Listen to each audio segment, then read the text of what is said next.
어머님, 낯짝도 두꺼우시네요. 남의 집에 발을 들이려 하다니. 혜란아, 무슨 말버릇이니? 자식들이 그렇게 돈 좀 붙여달라고 부탁해도 무시하더니 뻔뻔하게 저희 집에 아무렇지 않게 찾아오시네요. 대체 저희가 어머니를 모셔야 하는 이유가 뭐죠? 그동안 너네 집도 해주고 차도 사준 건 싹 잊고 이번에 돈 안 준 것 때문에 그래? 그리고 평소에는 깍듯이 모신 사람처럼 애기하는구나? 너희가 평소에 나를 어떻게 대했는데? 명절 때마다 얼굴 찌푸리고 내가 오면 시계 보면서 언제 가나 눈치 주던 게 너 아니야? 그건 그때는 바빠서 어쩔 수 없었죠. 바빠서? 5년 동안 계속 바빴어? 너는 평소에 나를 남 취급하더니 돈 받을 때만 가족이지? 그래도 가족이 손 내밀면 도와주는 게 인지상정 아닌가요? 제 말이 틀려요? 내가 병원 갔을 때 안부 묻기는커녕 연락도 안 하던 게 너 아니야? 그러면서 지금 와서 가족 타령이야? 아들이 당황하며 말했어요. 엄마, 그래도 저희도 서운해요. 대체 뭐가 서운한데 그래? 너희가 나한테 관심이나 있었니? 내가 뭘 하고 사는지 궁금해한 적이라도 있고. 어머님, 저희도 바쁘게 살았잖아요. 너는 평소에 나를 짐 취급하더니 돈 냄새 맡고 갑자기 효부 행세하고 있니? 이번 사연의 주인공은 전라남도 장흥에서 홀로 살아가고 있는 유순금 씨입니다. 순금 씨는 올해 68세로 남편을 하늘나라로 떠나보낸 지 벌써 5년이 지났습니다. 30평 남짓한 단독주택에서 혼자 지내는 시간이 길어졌지만 그래도 큰 탈 없이 조용한 일상을 보내고 있었죠. 평생을 가족 뒷바라지만 하며 살아온 순금 씨였습니다. 시부모님 모시고 아이들 키우고 남편 내조하느라 정신없이 살아왔어요. 이제야 혼자만의 시간이 생겼지만 뭘 해야 할지 막막하기도 했죠.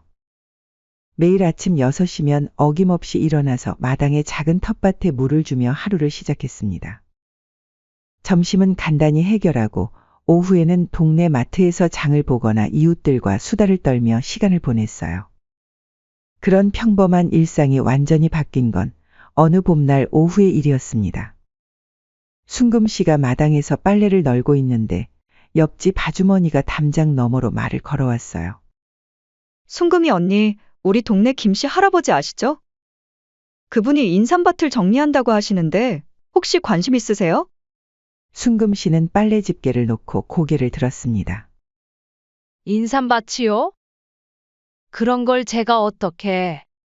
아니에요. 그렇게 큰 것도 아니고 작은 밭이래요. 나이가 있으셔서 더 이상 못 하시겠다고. 그냥 헐값에 넘기신다는데 언니가 워낙 부지런하시니까 생각해봤어요. 사실 순금 씨도 요즘 할 일이 없어서 지루함을 느끼고 있었어요. 뭔가 새로운 일을 해보고 싶기도 했죠. 며칠 후 순금 씨는 김씨 할아버지를 만나서 인삼밭을 직접 보러 갔습니다. 200평 정도 되는 작은 밭이었는데 생각보다 관리가 잘 되어 있었고 인삼들도 건강해 보였어요. 인삼 농사는 손이 많이 가요. 그래도 정성껏 키우면 나쁘지 않아요. 김씨 할아버지의 말에 순금 씨는 마음을 굳혔습니다. 남편이 남긴 적금으로 인삼밭을 인수하기로 했어요.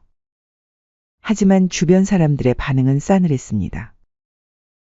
순금이 언니, 나이 들어서 무슨 농사를 해요?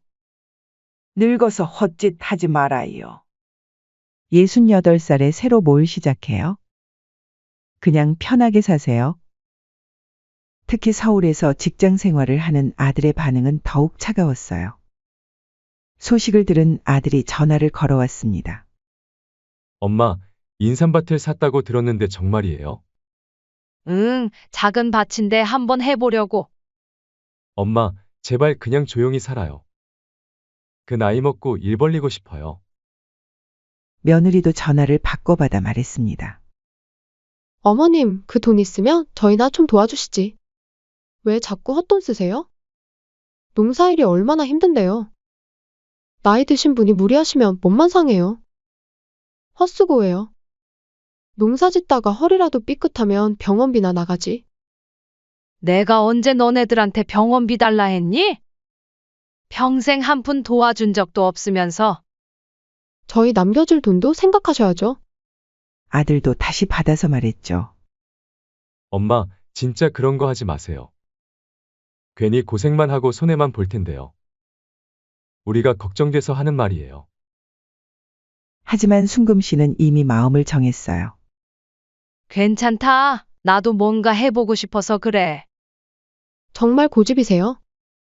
알아서 하세요. 나중에 힘들다고 하지 마시고요.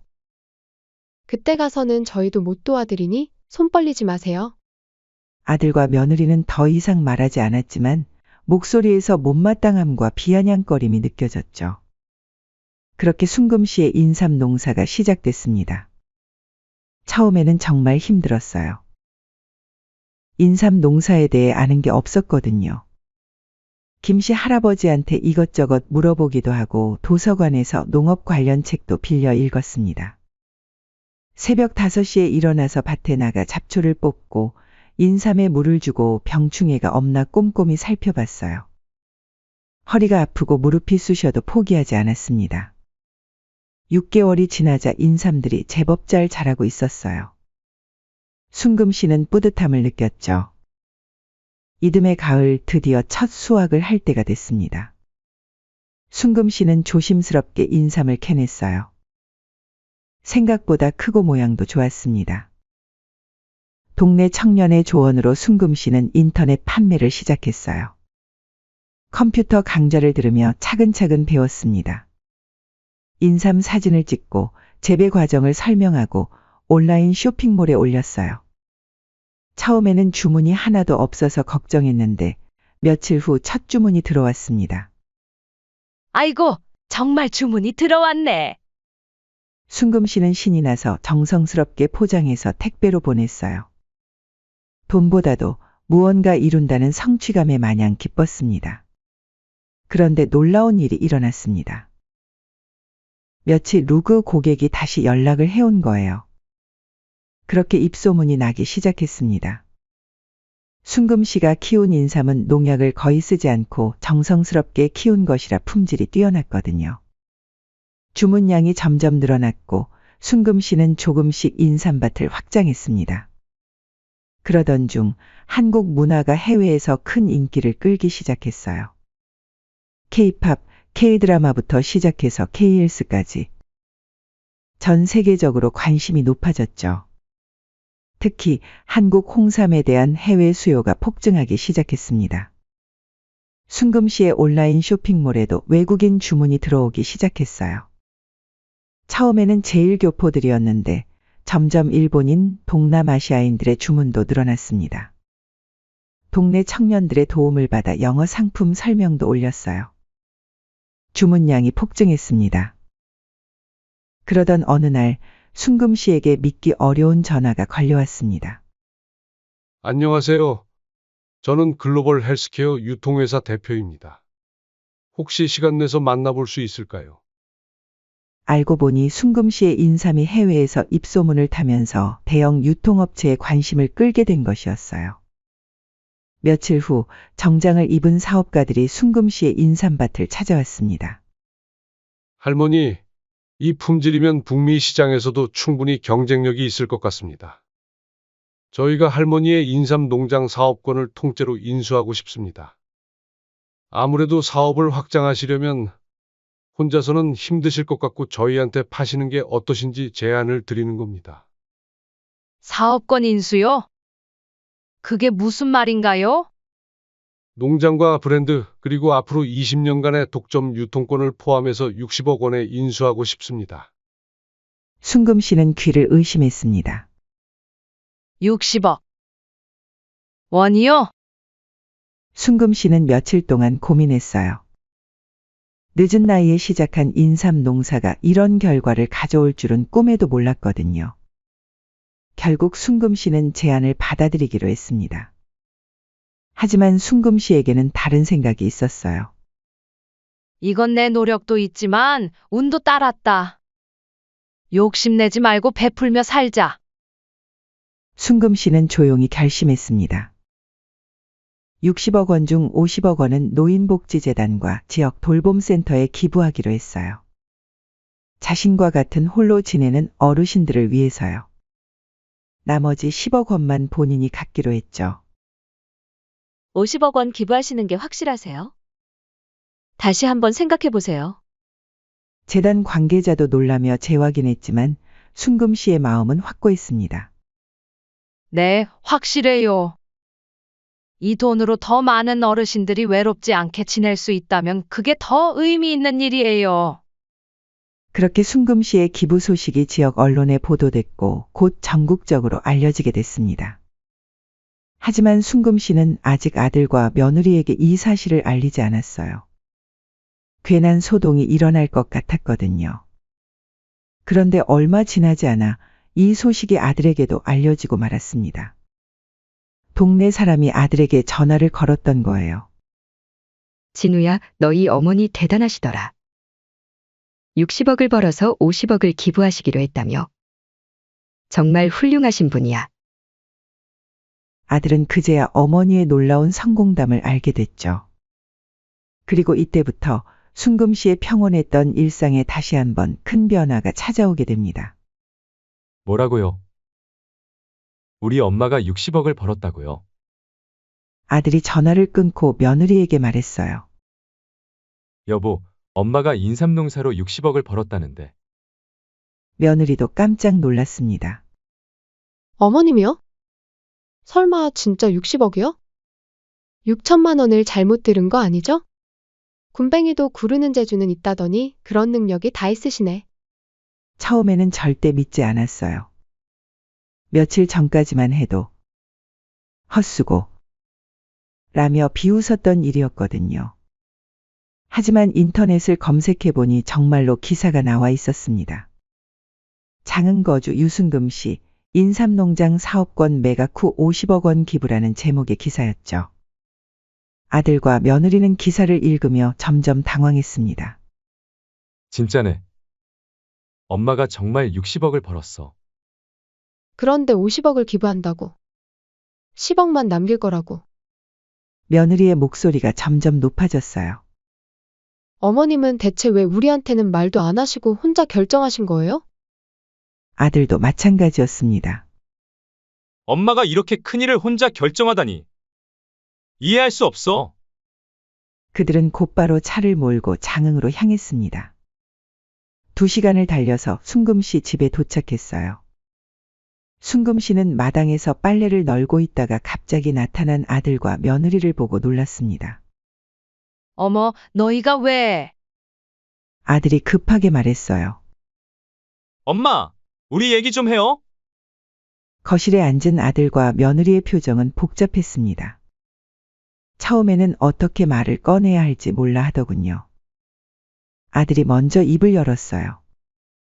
엄마 그 돈. 저희한테 상의도 안 하시고 서운해요 저희. 순금 씨는 차분하게 대답했습니다. 무슨 상의? 며느리가 끼어들었어요. 어머님, 60억이라는 큰 돈을 벌고도 자식한테 말도 안 하세요? 그리고 기부는 또 뭐예요? 혼자서 그런 중요한 결정을 다 하시면 어떻게 해요? 아들도 목소리를 높였습니다. 맞아요 엄마 그렇게 큰 돈 벌고도 자식한테 안 남겨주고 기부라니. 이해할 수 없어요. 무슨 소리야? 너희한테 남길 돈 남겨두고 기부하는 거다. 그리고 내가 너희한테 손 벌린 적 있니? 무슨 맡겨놓은 돈인 마냥 애기하는구나. 그게 지금 중요한 게 아니잖아요. 그래서 10억은 남기지 않았니? 너희 물려줄 것 생각하면서 남겨둔 거다. 너네 아니었으면 내 노후 대비용만 남겨두고 그마저도 기부했어. 며느리가 답답하다는 듯이 말했습니다. 순금 씨가 계속 말했어요. 내가 살아온 인생에서 제일 속상했던 게 내가 무언가를 하려 하면 늘 쓸데없는 짓이라며 발목 잡았던 너희야.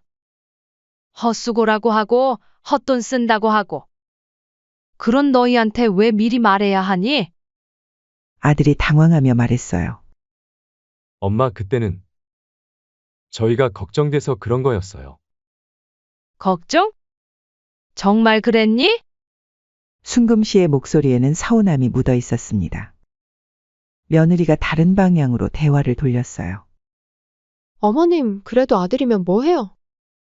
하나도 안 도와주고 그냥 사회에 던져버린다니?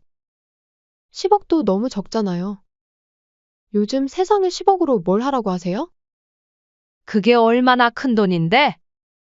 세상엔 더 어려운 사람들이 많단다. 너무 욕심내지 말고 우리 분수에 맞게 살자. 순금 씨는 그들의 속마음이 보이기 시작했습니다. 며느리가 계속 말했어요. 어머님 노후는 걱정되긴 해요. 근데 솔직히 말씀드리면 그 돈이면 우리 집 대출도 다 갚을 수 있고 손자 대학 등록금도 미리 준비할 수 있어요. 이 돈으로도 충분하지 않니? 차고 넘친다. 나는 이마저도 내가 너무 욕심부리나 싶어 양심에 찔리는구만. 그 말이 아니잖아요. 저희도 경제적으로 여유가 없는 거 어머님도 아시잖아요. 아들도 거들었습니다. 맞아요. 가족인데 좀 더 현실적으로 생각하셔야죠. 지금 기부 철회한다고 하세요? 아직 안 늦었을 거예요. 순금 씨는 한숨을 쉬었습니다. 그래, 알겠다. 너희 마음은 알겠어. 그런데 이 돈 어차피 너네 말대로 해서 인삼농장 시작 안 했으면 없는 돈 아니었니? 너네들은 하지 말라고 했던 걸로 아는데. 그때는 이렇게 잘 될 줄 알았나요? 하지만 순금 씨의 결심은 이미 확고했어요. 돈을 기부하기로 한 마음에는 변함이 없었습니다. 아들과 며느리는 그날 설득을 포기하고 서울로 돌아갔어요. 하지만 이것으로 끝이 아니었습니다. 그 다음 주부터 아들과 며느리의 전화가 시작됐어요. 처음에는 며느리가 전화를 걸어왔습니다. 어머님, 저희가 집을 이사해야 할 것 같아요. 지금 사는 곳이 너무 좁아서 아이 키우기가 힘들어요. 좀 더 큰 집으로 옮기려는데. 순금 씨는 알고 있었어요. 며느리가 무슨 말을 하려는지 말이에요. 혹시 어머님이 조금 도와주실 수 있을까요? 얼마 안 해도 돼요. 순금 씨는 처음에는 정중하게 거절했습니다. 미안하다. 나도 지금 정리할 게 많아서 나중에 다시 얘기하자. 며느리는 살짝 실망한 듯 했지만 전화를 끊었어요. 그런데 며칠 후 또 전화가 왔습니다. 이번에는 아들이었어요. 엄마, 애 학원비가 좀 부족해서요. 요즘 교육비가 너무 많이 들어서. 혹시 조금만 도와주실 수 있어요? 엄마 손자잖아요. 순금 씨는 어쩔 수 없이 그렇게 한 푼 두 푼 금전적으로 도와주기 시작했죠. 그 이후 이런 전화는 계속됐어요. 일주일에 두세 번씩 아들이나 며느리가 번갈아 가며 전화를 걸어왔습니다. 어머님, 저희 차가 고장 났어요. 수리비가 좀 들어서. 엄마, 며느리가 몸이 안 좋아서 병원비가. 어머님, 아이가 아파서 응급실에 갔는데? 매번 다른 이유였지만 결국 돈을 달라는 이야기였어요. 순금 씨는 처음에는 정중하게 거절했습니다. 하지만 점점 지쳐갔어요. 그러던 어느 날 아들과 며느리가 또 찾아왔습니다. 며느리가 조심스럽게 말했어요. 어머님, 저희가 계산해봤는데 10억으로는 진짜 부족해요. 요즘 물가도 많이 올랐고 아이 교육비도 생각보다 많이 들어요. 아들도 거들었습니다. 엄마, 50억 다 기부하지 마시고 조금만 더 저희한테 주세요. 30억만 더 주셔도 저희 집안이 완전히 달라질 수 있어요. 전 기부하실 거면 저희 먼저 50억 주시고 10억만 기부하기로 하는 거 어때요? 이 정도면 저희도 많이 양보해드린 거예요. 순금 씨는 단호하게 말했습니다. 안 돼. 나는 이미 결정했어. 엄마, 왜 그렇게 고집이세요? 가족이 더 중요하지 않아요? 가족 당연히 중요하지. 그런데 그것도 정도 것이야. 너네한테 안 남겨주겠다는 것도 아니고 심지어 여태껏 계속 도와줬잖니? 며느리의 목소리가 점점 높아졌어요. 어머님, 솔직히 말씀드리면 이해할 수 없어요. 왜 남한테는 50억을 주고 자식한테는 10억밖에 안 주세요? 자식이 남보다 못해요? 순금 씨는 그들을 조용히 바라봤습니다. 너희가 내 인삼 농사 할 때 뭐라고 했는지 기억나니? 헛수고라고 했잖아. 헛돈 쓴다고 했잖아. 그런 너희가 이제 와서 그 돈을 달라고? 욕심은 그쯤 부리고 없는 돈이다 치거라. 이제 입 아프게 두말 안 한다. 아들이 변명했어요. 엄마, 그때는 정말 걱정돼서 그런 거였어요. 저희도 몰랐잖아요. 몰랐다고. 그럼 이제는 아니? 그리고 너네는 자식으로서 부모한테 대체 뭘 했길래 그러니? 이전에도 매번 돈 필요할 때만 엄마 소리하고 말이야. 순금 씨의 질문에 아들과 며느리는 대답하지 못했어요. 며느리가 마지막으로 말했습니다. 어머님, 그래도 한 번 더 생각해 보세요. 저희가 어떻게 살고 있는지도 좀 생각해 주시고요. 너네한테 노력 없이 큰돈이 들어오면 오히려 불행해질 수도 있다. 사람의 욕심이란 건 끝이 없어서 적당히 하고 끊어낼 줄 알아야 돼. 어휴, 진짜 꼰대 같아서. 자식들이 돌아간 후 순금 씨는 혼자 앉아서 많은 생각을 했습니다. 정말 잘한 선택이구나. 아들과 며느리의 태도를 보니 50억을 기부한 게 정말 잘한 일이라는 생각이 들었어요. 만약 그 돈을 그대로 가지고 있었다면 아마 끝없는 요구에 시달렸을 거예요. 며칠 후 또 전화가 왔습니다. 어머님, 저희 정말 급해요. 집 계약이 며칠 남지 않았는데. 순금 씨는 이번에는 더 확고하게 말했습니다. 또 돈 달라는 애기 안 된다고 했잖아. 더 이상 그런 이야기 하지 마라. 너네 살고 있는 집도 충분하잖니? 전화를 끊고 나서 순금 씨는 확신했습니다. 자신의 선택이 옳았다는 걸 말이에요. 그렇게 아들과 며느리의 끈질긴 요구가 한 달째 계속되고 있었습니다. 순금 씨는 점점 지쳐갔어요. 매일 아침 일어나면 오늘은 또 무슨 핑계로 전화가 올까 하는 생각부터 들었거든요. 그러던 어느 날 순금 씨에게 서울대학병원에서 정기검진 통지서가 왔습니다. 1년에 한 번씩 받는 건강검진이었죠. 이왕 서울 가는 김에 손자 얼굴이나 보러 가자. 순금 씨는 손자가 좋아할 만한 작은 선물을 준비했습니다. 검진을 마친 후 순금 씨는 아들에게 전화를 걸었습니다. 진우야, 엄마야. 병원 검진 받고 나왔는데 손자 얼굴 좀 보러 가도 될까? 하지만 전화는 계속 받지 않았어요. 며느리에게도 전화했지만 마찬가지였습니다. 뭔가 바쁜 일이 있나 보다. 순금 씨는 그냥 가서 잠깐 얼굴만 보고 오기로 했어요. 아들 집에 찾아갈 때마다 며느리가 하도 인상을 찌푸리고 눈치를 줘서 어차피 오래 있을 것도 아니었거든요. 버스를 갈아타고 아들네 집 근처에 도착했습니다. 아파트 단지에 들어서며 다시 한번 전화를 걸어봤지만 여전히 받지 않았어요. 아들네 집 현관문 앞에 도착해서 초인종을 눌렀습니다. 잠시 후 문이 열렸는데 며느리가 나왔어요. 그런데 표정이 차갑기 그지없었습니다. 어머님, 낯짝도 두꺼우시네요. 남의 집에 발을 들이려 하다니. 순금 씨는 깜짝 놀랐어요. 갑작스러운 말에 당황했거든요. 며느리가 팔짱을 끼고 문턱에 서서 말했습니다. 여기가 어디라고 찾아오세요?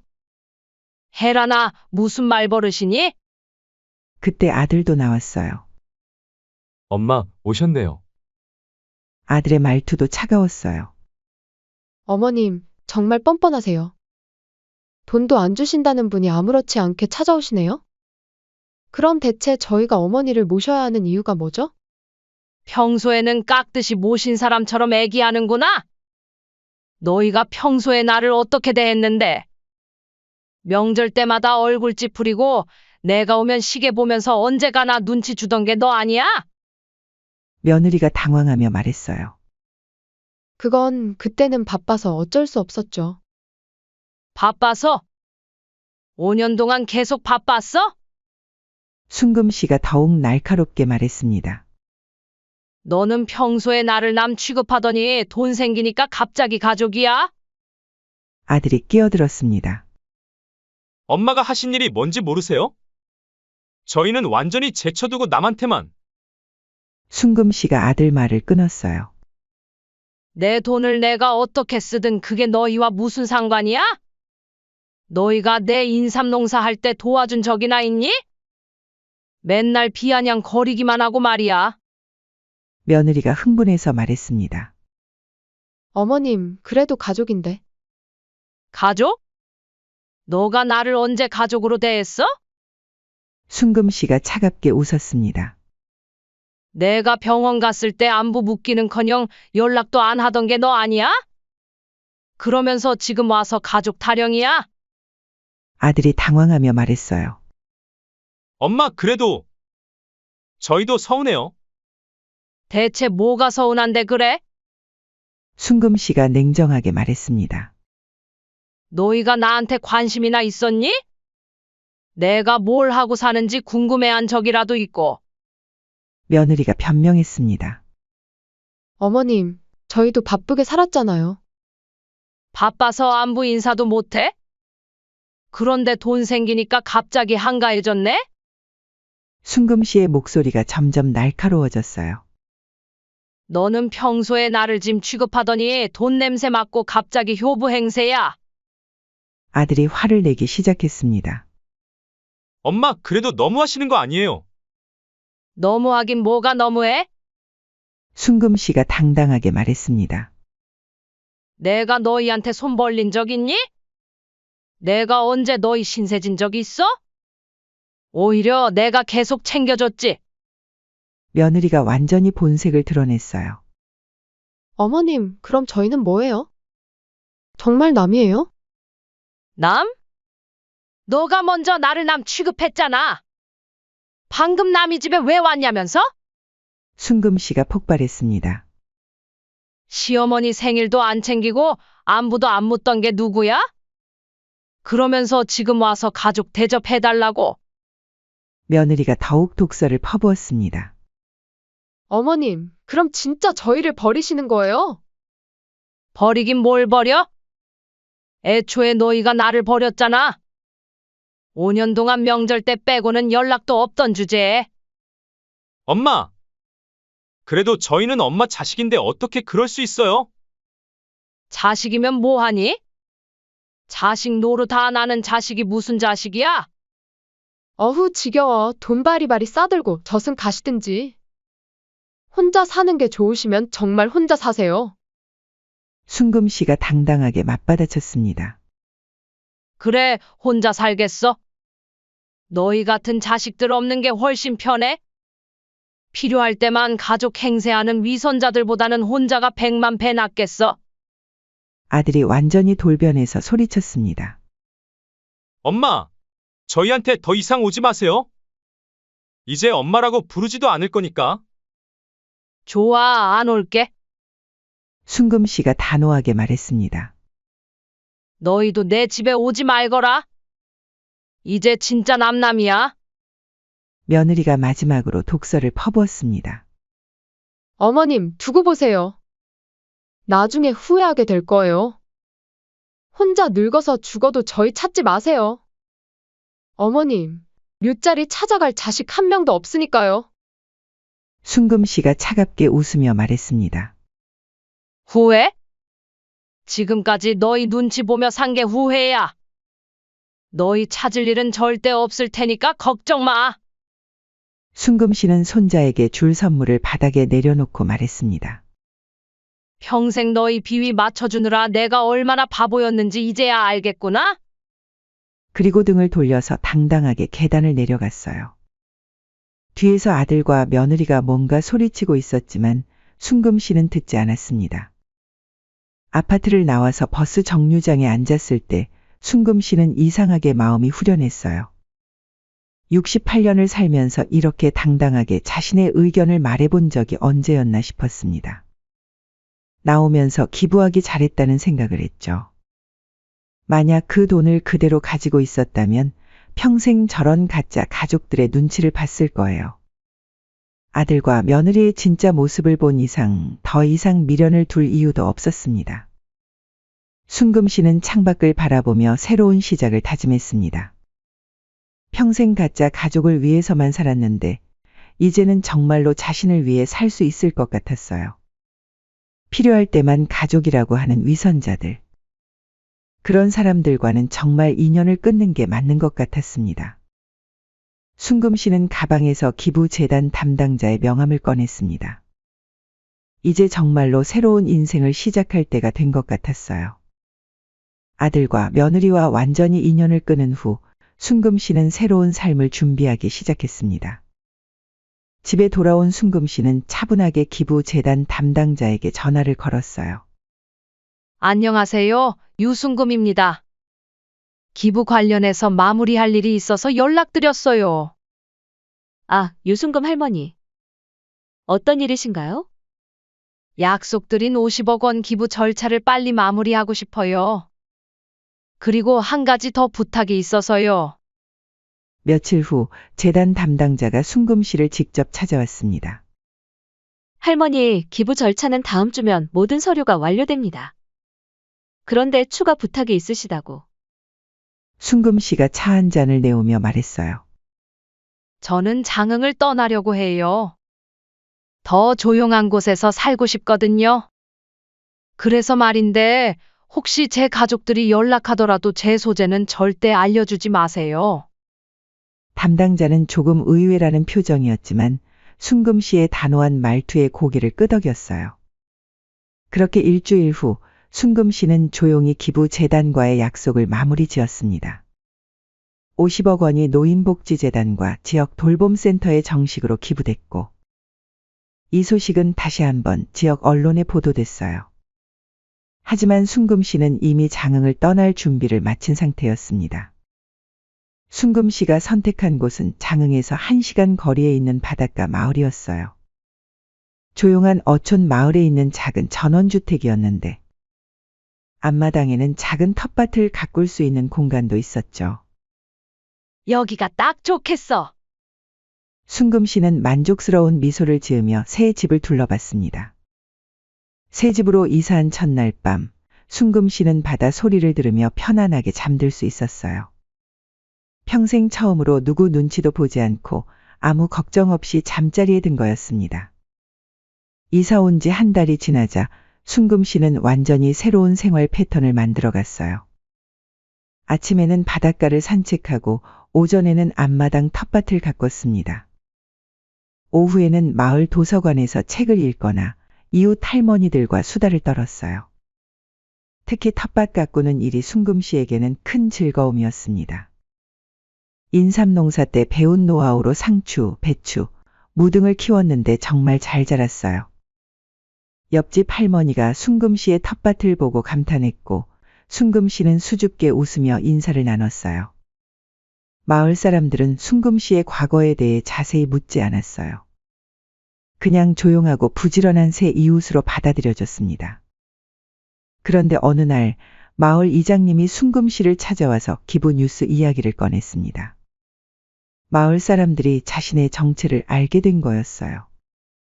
순금 씨는 깜짝 놀랐지만 마을 사람들의 반응은 순금 씨가 걱정했던 것과 달랐어요.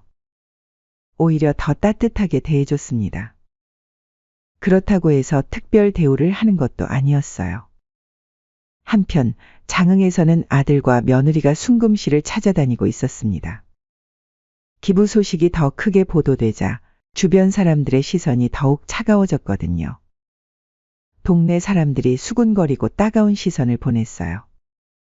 동네의 냉담한 반응을 견디지 못한 아들과 며느리는 순금 씨를 찾으려고 했지만 행방을 알 수 없었어요.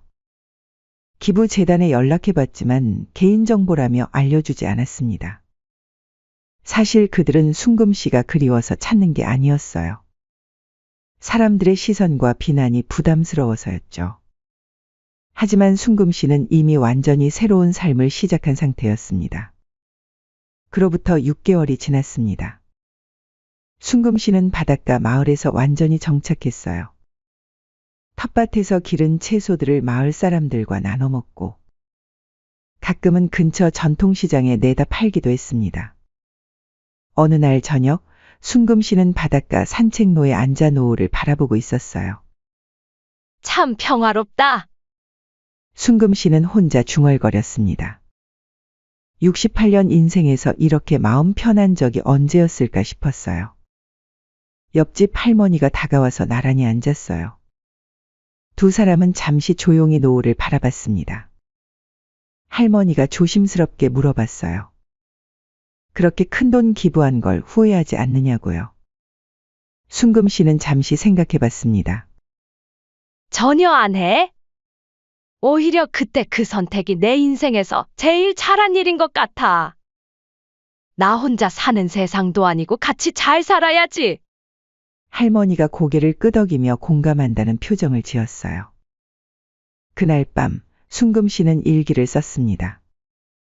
평생 일기를 써본 적이 없었는데 요즘에는 하루의 소소한 일들을 기록하는 재미를 알게 됐어요.